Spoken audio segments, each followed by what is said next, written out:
Hi guys, welcome to the next video on the chapter Federalism. In the previous video we discussed some important features of Indian Federation where we have discussed how Indian Federation works and what are the various lists and all. In this video we'll be discussing the further cases which emphasize that India respects its federation. India wants the linguistic minorities, the various minorities, race minorities to grow, and what are the special provisions we are creating to ensure that they develop. So we are taking three case studies: the case of linguistic states, the case of language policy, and the center-state relations. So you'll see this map of India where it starts from 1951, 1953, and this is an animated map which shows how the Indian states have been reorganized to ensure that languages were emphasized, where if there is a uniting factor of language in a particular area, we have made sure that it can become a state and that state has its own diversity and unity as well.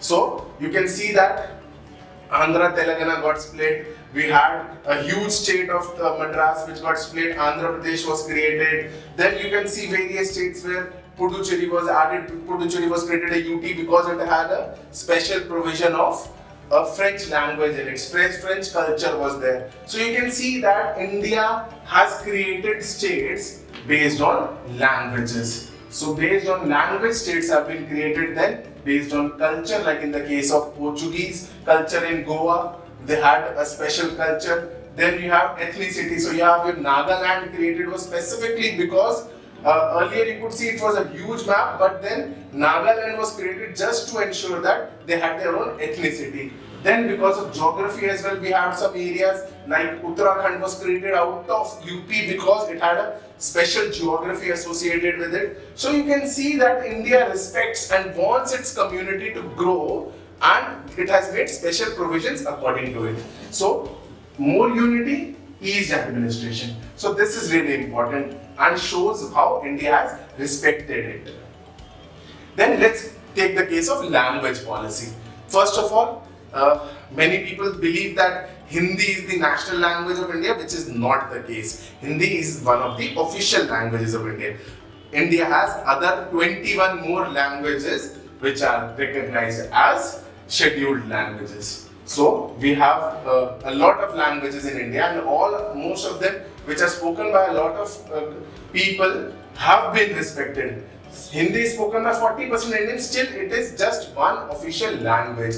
It is not necessary that this has to be imposed on all the states. So if a candidate is preparing for a central government position, he can give the exam in any of the languages in the scheduled languages, all of the 22 languages.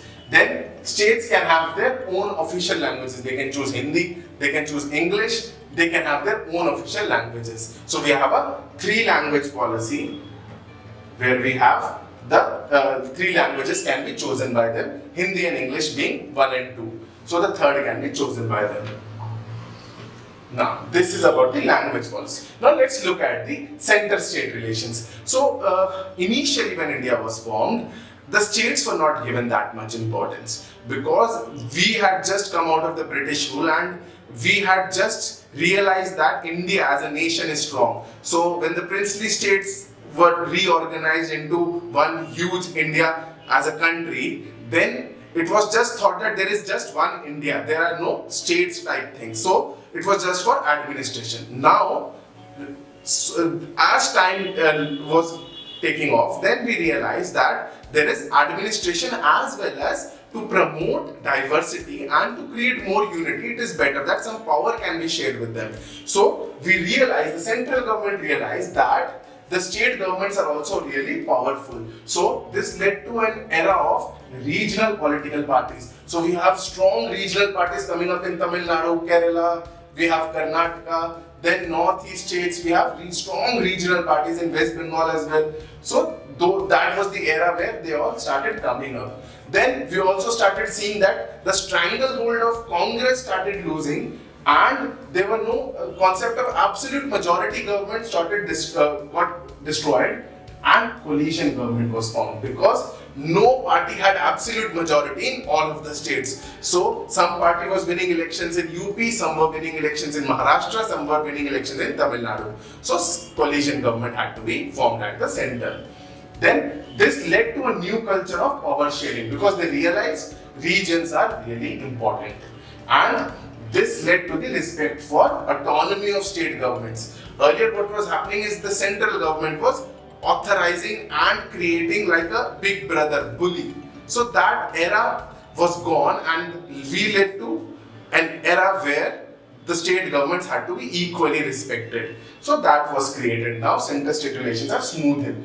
Earlier we were seeing an era where the central government were removing state governors which they don't like. They were misusing the Article 365 where state governments can be removed from power and because president's rule will be activated. So the Supreme Court intervened here and said that there should be some provisions based on which the state government can be removed. So it made a judgment that made it difficult for central government to dismiss state government in an arbitrary manner. So you cannot just bully the state government into falling in your line. So this was the judgments which led to smooth center-state relations now. And now India has properly become a federation. Although it is still improving and it will improve as the years go by. But this is the case study that has give us an example how India has improved its federal structure. So this is all about India as a federation here. In the next video, we'll be discussing decentralization in India. Thank you so much.